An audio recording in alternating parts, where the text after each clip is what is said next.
Assalamu alaikum. Ministers, distinguished guests, ladies and gentlemen, good afternoon.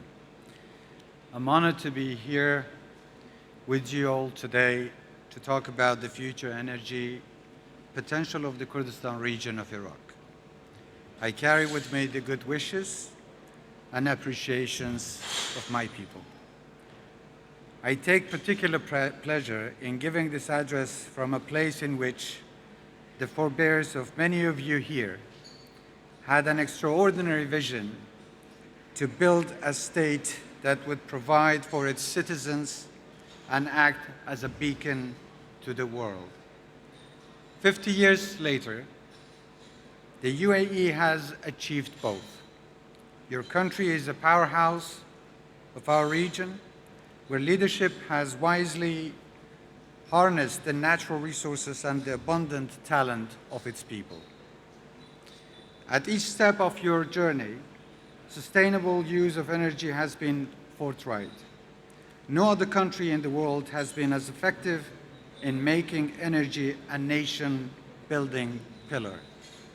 I want to begin by thanking UAE Energy Minister, His Excellency Suhail Mohammed Al-Mazroui, and Atlantic Council President and CEO Frederick Camp for the invite to this timely summit, and to the organizers of making this event possible and bringing us together here. I stand before you today at the culmination of a week-long visit to the Emirates. I am here the second time in less than a month to foster a serious relationship with the United Arab Emirates and to learn from you. At each step of my visit, I've had highly informative discussions with leaders and elders. It is clear to me that we share a common vision. We are down together by a shared set of values. We protect and serve our people, while at the same time offering sanctuaries to others. We are also outward-facing proud members of the global community who are determined to provide for a better future. Throughout these past years, we in Kurdistan have watched and learned from your experience in the UAE as we have navigated a series of obstacles. And our energy is a hopeful one. We have gone from almost a standing start when we passed our oil investment law 15 years ago to a region that produces and exports around 500,000 barrels of oil per day and also produces almost 500 million cubic feet of gas per day, with the potential to grow both of these further. But this hasn't been an easy journey. Sectarian tension in parts of the country, the rise and fall of the Daesh terror group, which we played a lead role in defeating, political uncertainty in Iraq, and lately a grave injustice inflicted on us by a so-called federal court judgment have all taken a toll. But we as a people have prevailed, and it is my vision that we will go on to prosper. Efficiently and wisely harnessing our energy capacities have been central to our future, and my government has made doing just that a strategic priority, which I believe will sustain Kurdistan in perpetuity. Our future will be built on energy, both that of our people who have earned their time to shine and through the sustainable development of a natural resource that we as Kurds have been working towards through decades of war, pestilence, insurrection, and other impositions. We have now reached a point in our history where we stand ready to build on all our sacrifices. We have a tremendous opportunity to provide for both our domestic and global markets. And we are determined to transform Kurdistan into an energy hub of our region. So what are we doing about it? My government's energy strategy is based on two pillars. My first responsibility is to meet the growing demand and aspiration of my people. In the decades since the inception of Kurdistan, demand for energy has soared. Families have bought more cars and houses. Public services have penetrated deep into the countryside. And for the first time, our capital, Erbil, is en route to becoming a regional hub for business and investment. The last 3 years have been transformational for us. We have implemented global best practice policies in parts of our public sector and have taken measures to ensure that the blight of all reform programs, inertia, is kept at bay. We have slashed red tape in order to drive a private sector. We are encouraging entrepreneurship and rewarding creative thinking. We have digitalized parts of our public interface with institutions, a move that has slashed opportunities for inefficiencies and corruption.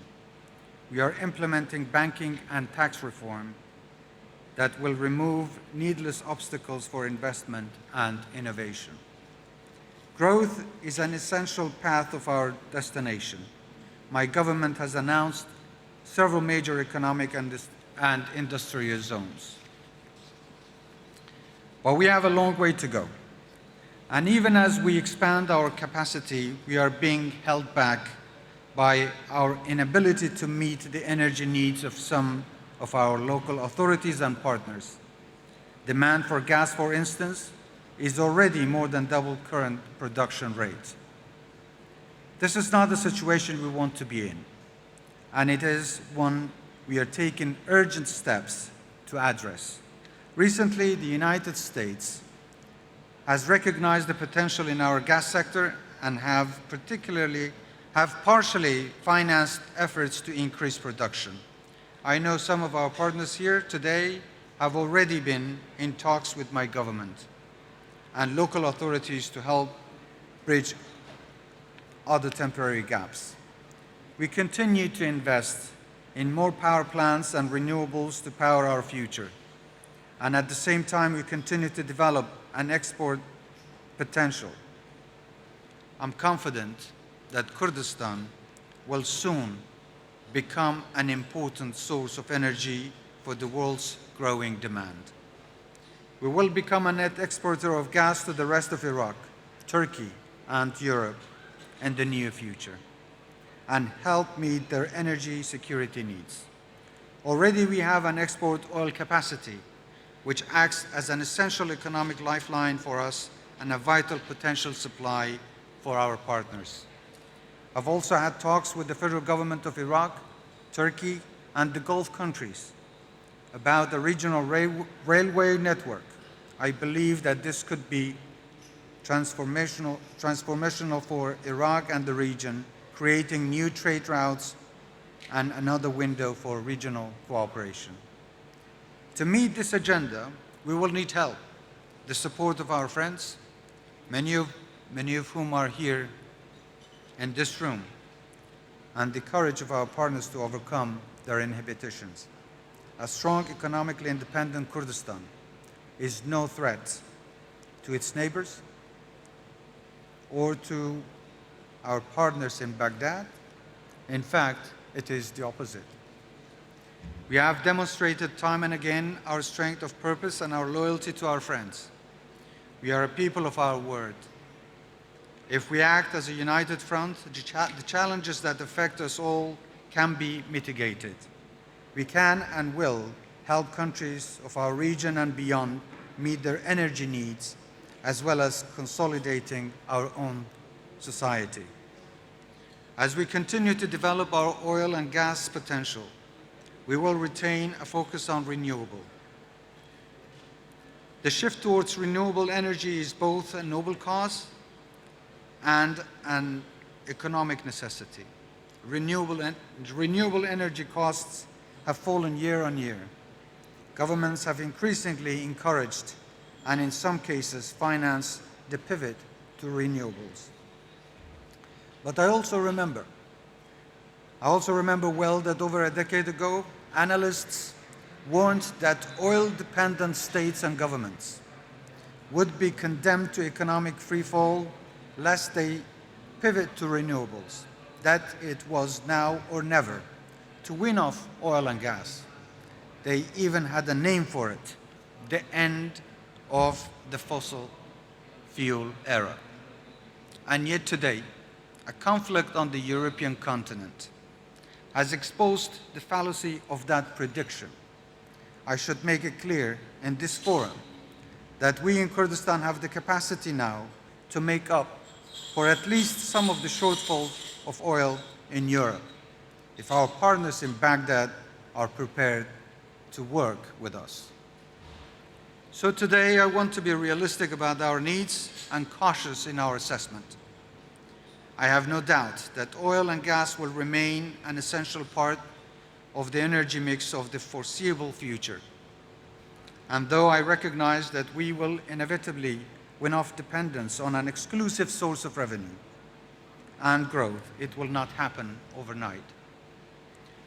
That aside, my cabinet has been taking constructive steps to diversify our economy in a way that gives us a buffer against the uncertainty of global energy prices. We are drafting legislation for new industries and creating a regulatory environment to incentivize local companies and authorities and to create competition. The diversification focused principally on agriculture, manufacturing, and services sectors will be in addition to our energy sector, not an alternative. At the same time, we are taking tangible steps to improve the efficiency of our energy sector. We and much of the world need to get smarter about how we use oil and gas. Last year, we issued a directive to all oil companies operating in Kurdistan region to end gas flaring. I know many of the CEOs are here today, and I thank them for the leadership and commitment to protect local communities and the environment for future generations. We've already opened our first plant that now captures flared gas, helping much-needed electricity to local communities. We have announced small solar-based investments, and I was especially pleased recently to see big Kurdistan companies invest in solar farms in remote villages. In hydroelectric, we are investing in small and big dams. These projects signal our determination towards a greener future, but also the recognition of the growing energy demand. Our two benchmark energy policies, more efficient use of existing oil and gas resources and development of renewables, are great opportunities for international investors. My government is keen to welcome investors who can bring expertise as well as finance and who are looking for a long-term relationship. Before I end, I know there are many friends and partners here from the oil and gas sector in Kurdistan, and I know that no pitch would be complete without assurances to you. I would like to reiterate to you all that my government remains committed to the contracts that have been signed between us. The contracts are in line with our oil and gas law and the Iraqi constitution, and they are a bedrock of our shared future. The sanctity of the contracts are just as important to my government as they are to you. These have been reaffirmed by world-leading legal experts and international courts. We continue to do all in our power to protect them. Investors in Kurdistan have the right to receive regular payments. Ensuring this happens is a core focus of my cabinet, which will clearly help secure future investment. We value the investment and partnership of all the energy companies who are in Kurdistan. I know you have maintained commitment through the challenges. That's why economic diversification is crucial to also help us in government provide certainty in cash flow to our investors and IOCs. We in Kurdistan have long sought mechanisms for the federal distribution of oil and gas, for the oil and gas revenues across all of Iraq. That's what the Constitution calls for, and the only practical way forward for both Baghdad and us. In closing, I offer you, honorable friends and colleagues, a hand of true friendship. You have set the bar high for our region and beyond.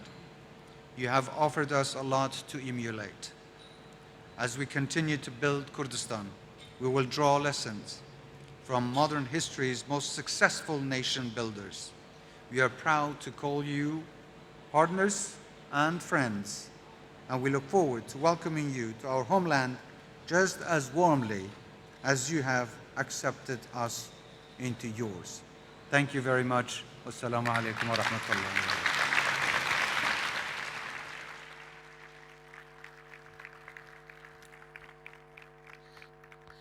Your Excellency, thank you so much.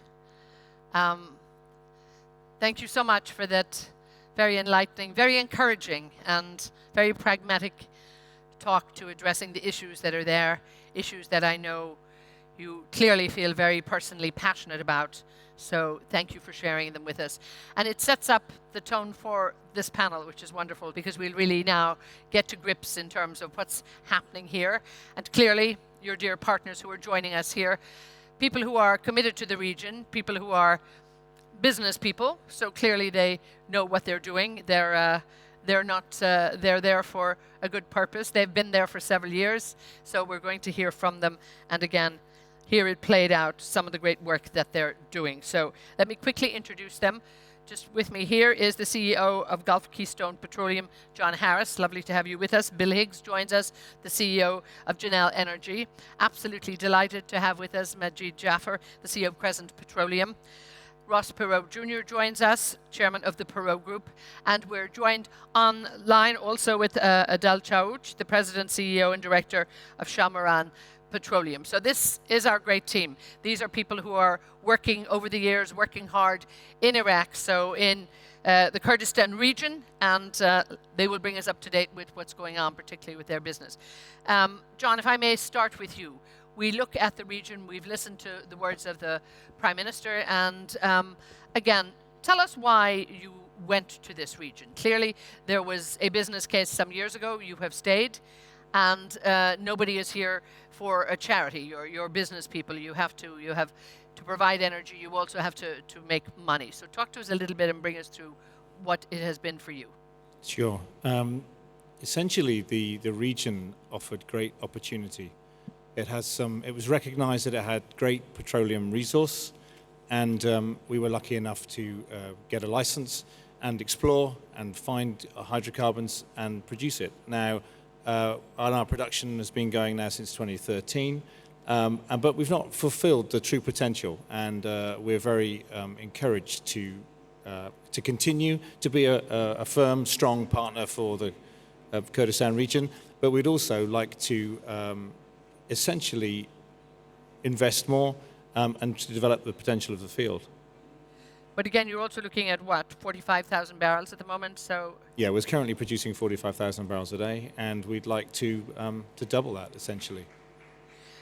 Bill, again, you're a publicly traded company, so you have shareholders to keep happy, and a lot happening in the region. But again, give us a feel for perhaps some of the people who are here who may not know, in terms of the production, the oil production that's going on at the moment. What do you think? Yeah, I think it's important that for Genel, we believe in Kurdistan, and it was excellent to hear His Excellency talking about how he sees the future for the industry, because I think it's very important to have that belief shared with others. We're actually going to be celebrating our 20th year in Kurdistan later this year. So in fact, actually, we arrived before there was an export pipeline. We arrived before there was a hydrocarbon law, and we saw that, like Jon, we saw the opportunity to invest.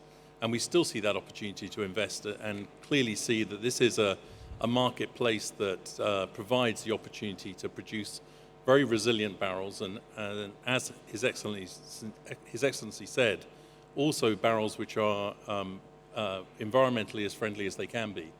and you're doing it in an environment where they have a material impact on the benefits to the local communities and the society in which we work. So I think that those three principles are what drive us to be in Kurdistan.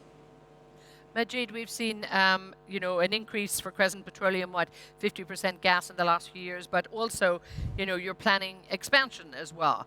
So again, clear reasons why you believe in this region. Please share it with us. So we've had a great journey since 2007 when we started in the Kurdistan region. The whole of Iraq was really in turmoil. It was almost a civil war. It was quite challenging. There were no international contractors willing to work there. The oil and gas law had just been passed, or actually after we entered. And we've seen a lot of progress, as His Excellency mentioned, up to 500,000 barrels of oil per day, thanks to colleagues here on the panel and others. Our focus has been on the gas side. We've invested so far with our partners, joint operators, Danagas, our affiliate, as well as OMV, MOL, and RWE, our partners in the Pearl Consortium. So far, $2.3 billion. We're committing another $1.5 billion of investment to double our production again in the next couple of years to fully meet the local needs. And I think an important aspect that we touched on earlier today is the benefits of that gas beyond just generating the power. Displacing diesel actually avoids 50 million tons so far of CO2 emissions, and that'll be much more as we increase production. And in addition, the economic value add, we had PwC do a report study for us, over $20 billion of GDP economic value add and over $20 billion of fuel cost savings for the host government. So huge benefits, and I think we were talking this morning that the role of gas doesn't get enough credit for its benefit, both to the climate and in terms of you know, societal benefits and socio-economic benefits. But clearly it's another area of focus and indeed an area of growth for you, for the country as well. Ross, again, you began operations there 2007 onshore, you know, in terms of oil production. Talk to me again about that production, how it's growing and what your next plans are really. Yeah, Edna, we were honored like Majid to start in 2007. And as Americans, you know, people say, why'd you go to Kurdistan in 2007? Because if you looked at it, it was in the middle of Fallujah. I mean, it was a very difficult time. And our team brought the idea up, and I said, well, I called Brent Scowcroft. I said, General Scowcroft. I said, Brent, what do you think? I said, should we go there? He said, Ross, you need to be in Iraq. We need American business in Iraq. And if you go anywhere in Iraq, you need to be with the Kurds. These are true allies of the United States. And I met the Prime Minister back in 2007 with his father. And his father tells an amazing story that he said, when I met President Bush, I asked President Bush if I could be the 51st state of the United States, which I thought was a wonderful story. And I said, well, that's really nice. Well, then a few weeks later, I'm having lunch with President Bush. And he says, you know, Ross, where have you been? I said, I've been in Kurdistan. He says, that President Barzani, he said, Ross, he asked me to be the 51st state. So this is the relationship you've got between the United States and the Kurds, which we as Americans think is very important, and that's why we're there. And that's why we start on this adventure. We've been very fortunate to have two large discoveries, and we're at 31,000 barrels today. We'll be at 55,000 barrels this summer. And we've got a pathway to double that to well over 100,000. So these are amazing onshore oil fields. And for a Texan who's been drilling in the Permian and areas like that, you know, to find a well, we've got a well that's producing over 10,000 barrels a day, and it's done it for almost a decade, and it's got another 20 years of life left. And this is 39 API oil, so a very high quality oil. These are fields that are difficult to find, especially onshore. And so this is a very unique spot in the world to find large reserves of onshore oil. And so we're excited to be there. We're optimistic, and it's been a tremendous business and adventure for our team. And this is, the news I think that everybody wants to hear, and investors want to hear this in terms of getting results like this, particularly, I think, more for, yes, the publicly listed companies, private operator, it's news you want as well. Adel, let me bring you in here. Again, we've seen increase in production in terms of, what you've been doing year on year, even despite the pandemic and despite uncertainty.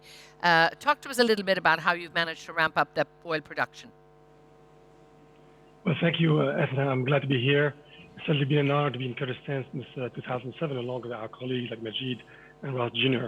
Well, we've been very focused on a number of opportunities over the years in Kurdistan, and matured the one that we have in conjunction and partnership with TAQA, actually one of the sovereign funds here of Abu Dhabi. And our focus has been on operation deployment. We've been very, very pleased that since 2017 till now, we were able to consistently increase production, and we have, as of September of last year, reached 50 million barrels produced from that particular field. Our intention is to continue to grow that field and continue to expand in Kurdistan. We see it as an area of growth. We're very pleased, certainly very assured about the commitment of His Excellency Prime Minister around the situation with Baghdad, and I think it's a sign of further confidence in the ability to invest there. We, early last year, in conjunction with Total, actually made a strategic decision to acquire their share in Sarsang, which is operated by our good friend Ross and his team there. And the intention is to basically significantly increase our footprint, our presence in Kurdistan, not only by organic growth in our asset in Atrush, but also combining our efforts with excellent operators like HKN, and then doubling our size in the next basically few months.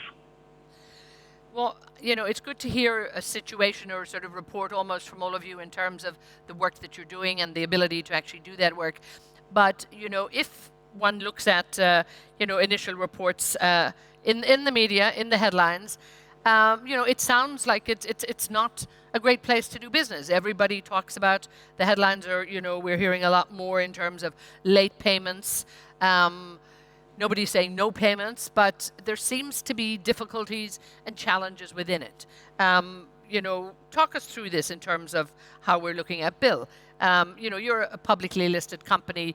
Genel has got shareholders knocking on your door. They're reading those headlines as well. We heard from His Excellency, the Prime Minister, there saying, the sanctity of contracts, and this is a commitment coming from him.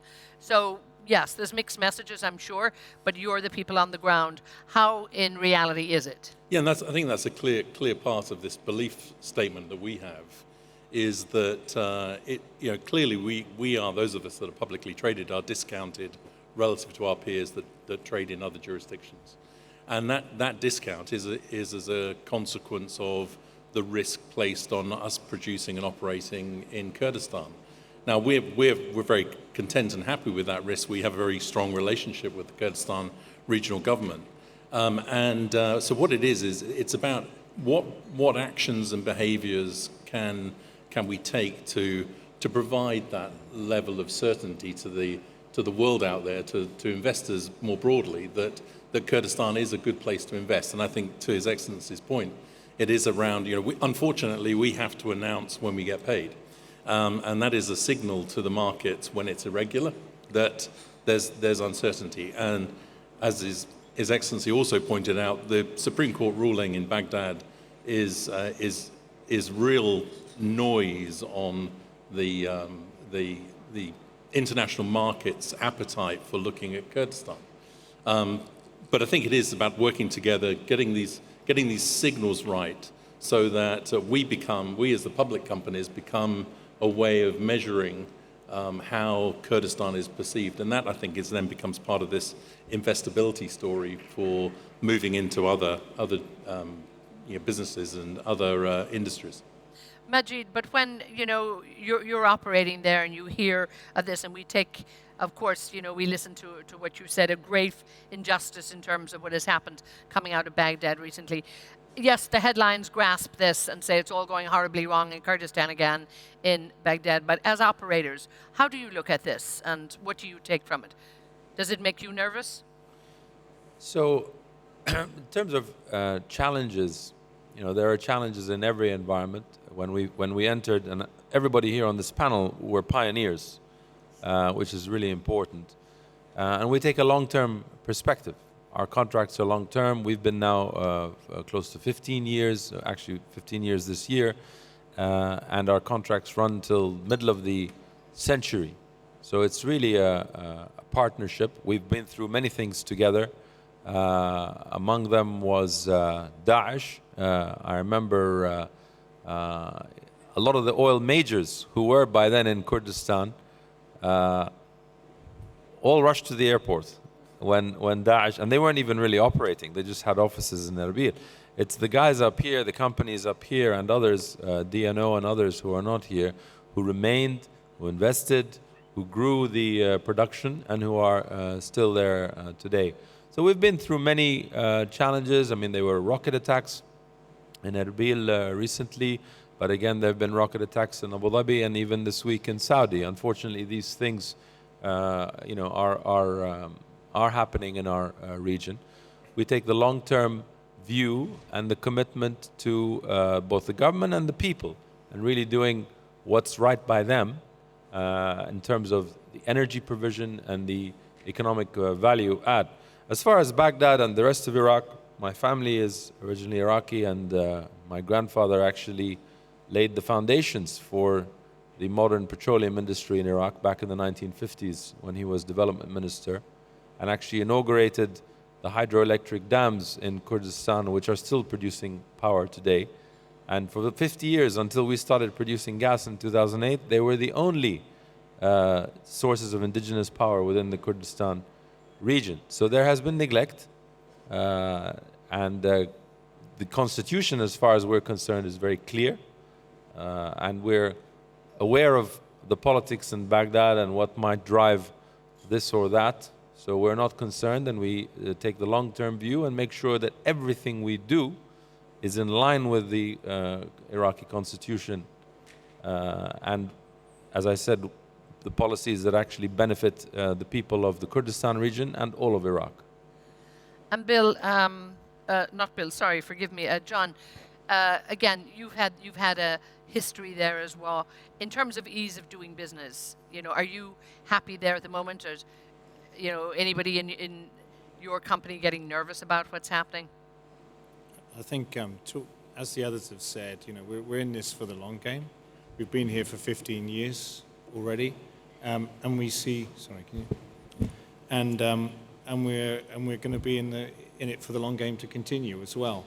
I think, you know, Bill said that around about there's a risk-reward kind of equation that goes on with a public company, and we are, you know, we're traded at a discount as is Genel, so GKP's traded at a discount. And we accept that, and we acknowledge that risk, and we work with mitigating those risks as best as possible. We do see, I think, as Bill said, that, you know, we welcome the opportunity, any and every opportunity to collaborate to bring better clarity and better transparency around those risks, and solving those quickly and speedily will help and facilitate not only our investment, but also others, encouraging others to come and invest in Kurdistan. And clearly, I think when we listen to operators like yourself who are there, and Ross, please come in on this, you know, ease of doing business, you know, that commitment to, that the Prime Minister has actually given, you know, very publicly, and then done this time and time again, to what would you say to other investors looking at, or prospectors looking at the region at the moment? I think Kurdistan, as I mentioned, has got huge potential. I think the 500,000 a day is just a warm-up for the Kurds. I think they could get to 1 million to 1.5 million. And so more investment is needed, more investors should come in. And if you follow the model of developing relationships with the Kurds and with the energy ministry, and then we're very fortunate we have great continuity. I mean, our team, it's the same team that's been there 15 years. We've got the continuity, we've got the understanding, but then we deliver. I mean, we do what we say we're going to do, and if you do that, you'll have a great relationship. Adel, can you hear us on this one? Again, I'm I can hear very well, yes. Yes, exactly. It's just really, really looking and examining at ease of doing business in the region. Clearly, you know, the headlines sometimes, I think, maybe scare those of us who don't know as much as you know, because you're the people who are operating there. But how does it look from your side? Look, like a couple of our colleagues, we're a publicly traded company ourselves, actually in both two jurisdictions, in Canada as well as in Sweden here, and we do have shareholders. And of course, we have the obligation to inform them what's happening here. Clearly, we inform them about the challenges, the opportunities in every place we are, and same thing in Kurdistan. ShaMaran is part of a much larger group that has 13 companies in the oil, renewable gas, and mining sector. And we see our presence in Kurdistan to be among one of the best we had within the group.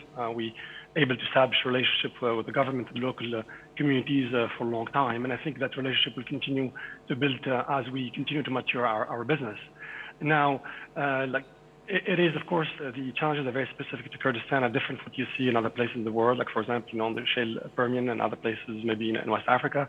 And to that, the context is very unique. So the explanation to our shareholders goes along with the territory we are. We understand the risk. We see the mitigations are coming in place. And we are also, for the long run, we believe practical solutions will come in as we've seen them unfold over the past decades in Kurdistan.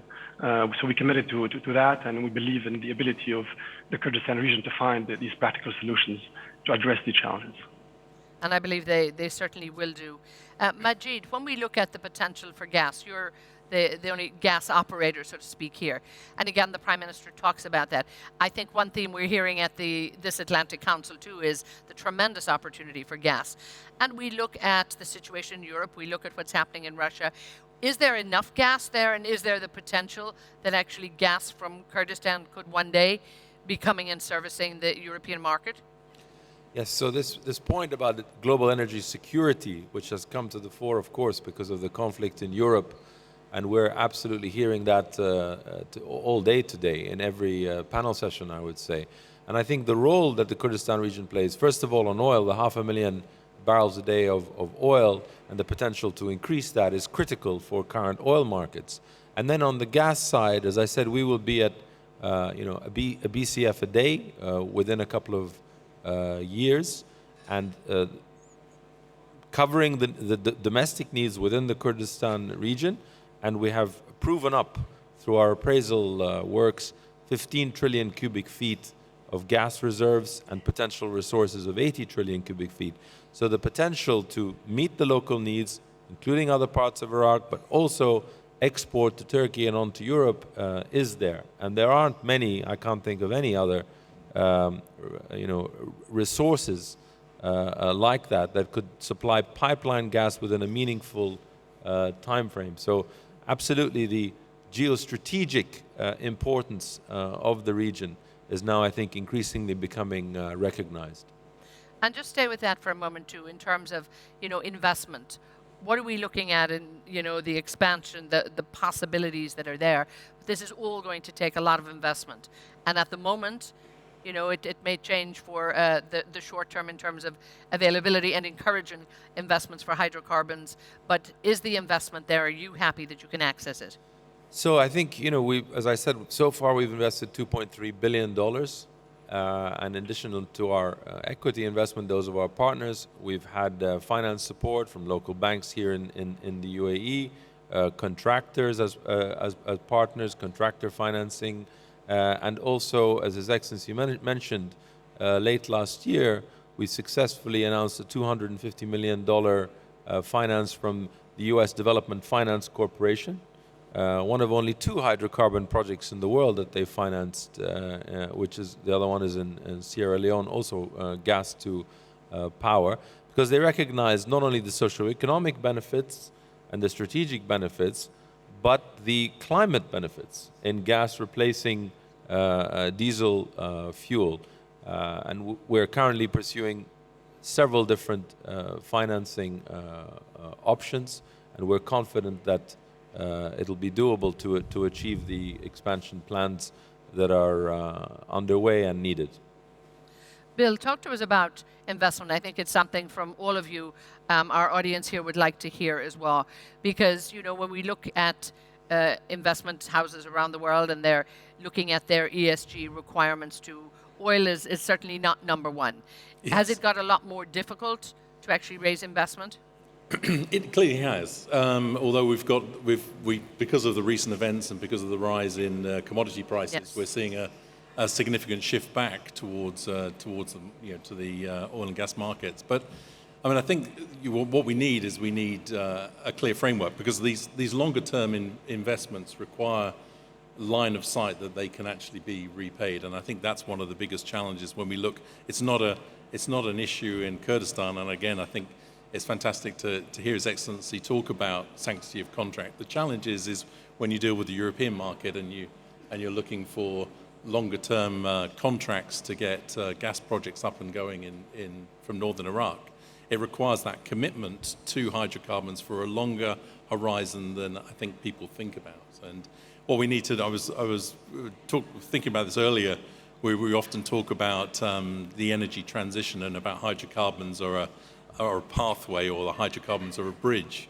One of the things that hydrocarbons definitely are not is not a springboard, because if it's a springboard, you jump off of that. And I think too many people have it in their minds that what we're going to do is we're going to jump off of oil and gas and somehow there's going to be this new future out there. So it is getting this pathway mapped out and being able to make the investment. And I think to a point, we've invested $3.5 billion in Kurdistan over the last 20 years. And I think what I would say about the risk profile of Kurdistan, the simple answer to it is go visit. I took one of my directors into Kurdistan for his first visit, and all the way home on the plane, he was going, mispriced risk, mispriced risk, mispriced risk. So if you go and visit, you go to Erbil, you go out and meet people and travel around the region, you can feel and see the energy that's there. And that's exciting to hear. I've never been there myself, but colleagues who have, and when they've come back, I mean, they've been pleasantly surprised. People perhaps not involved even in the oil and gas industry, but actually looking at the environment and looking at it. And, you know, Jon, when you invest there, it's also about, yes, investing in the company, but do you also feel, I suppose, you know, when you get that investment in place, it's also about investing in the economy for the future. There's growing demand there without a doubt, and I think that's demand racing ahead. Certainly, you're very welcome to come.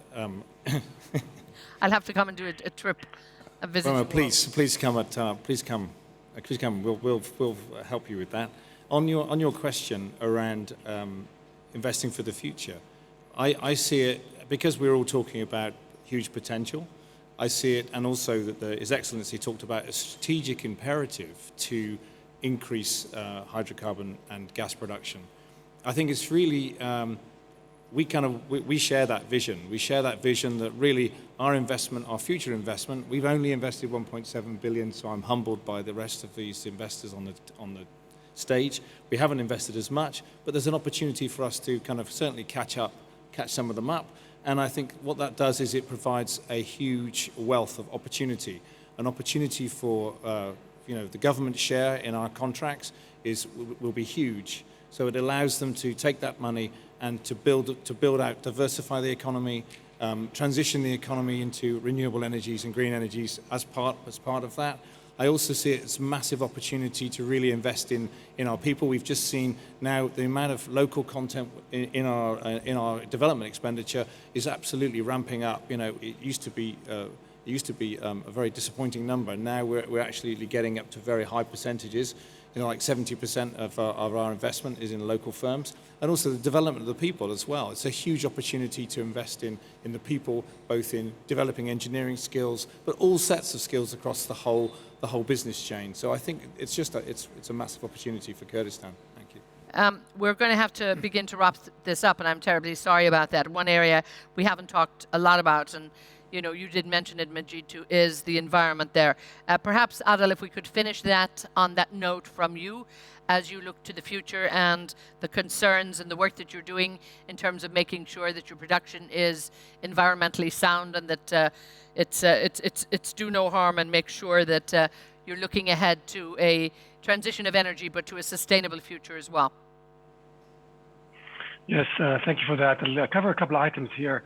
In terms of addressing the environment, we and our partner TAQA, we were the first actually partners to set up reinjection wells to make sure that there's no produced water that goes into the environment. We're very pleased by that. We continue with that initiative. Also, we have made a very strong commitment with the support of our shareholders and investors towards carbon intensity reduction. I'll give you some examples, on our assets. Virtually all ancillary facilities are running now with solar panels.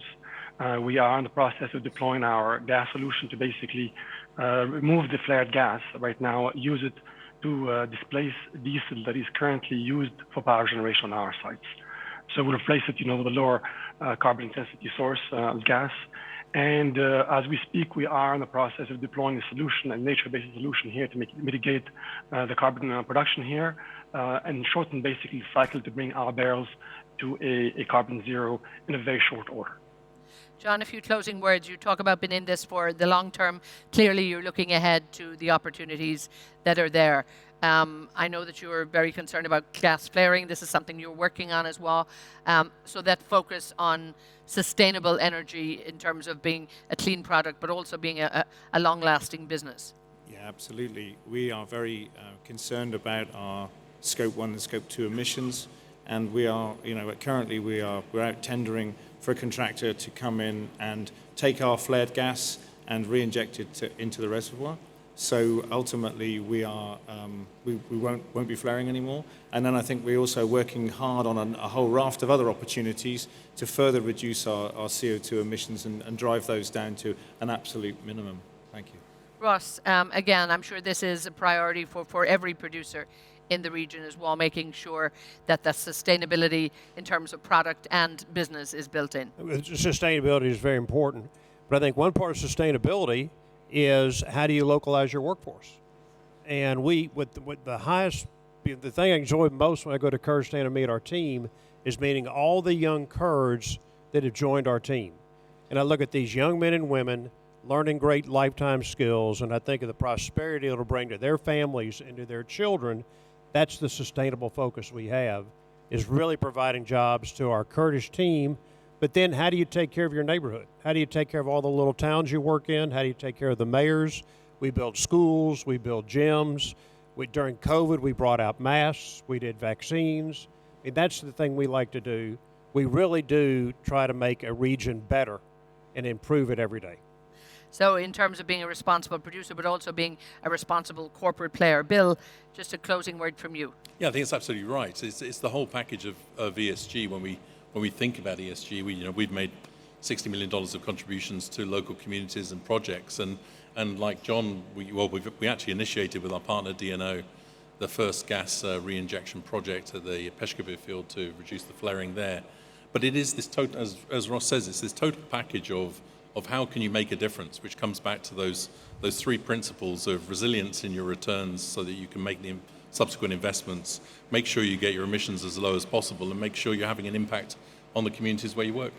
Majid, I want to give you the closing word. I see you as our flag waver here, our flag bearer for the region.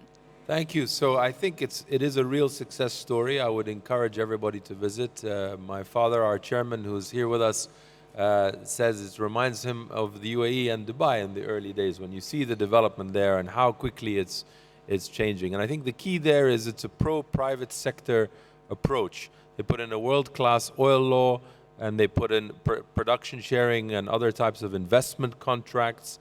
The government plays the role of regulator and revenue maximizer, and that's actually quite rare in our region. In the Middle East, we tend to have kind of national oil companies, socialist mindset, and often many investors complain of bureaucracy and difficulty of decision making.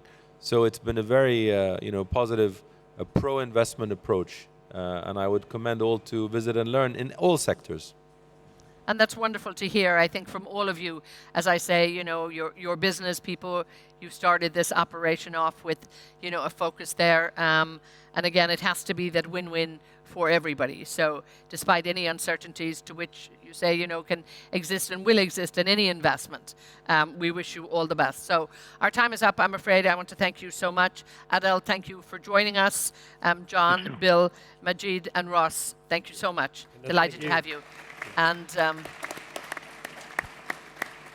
of course, to our dear Prime Minister who joined us and took the time, I think all of your dear partners, they're delighted to have you here, and we're particularly thrilled that you took time to spend at the Atlantic Council. Thank you, Your Excellency.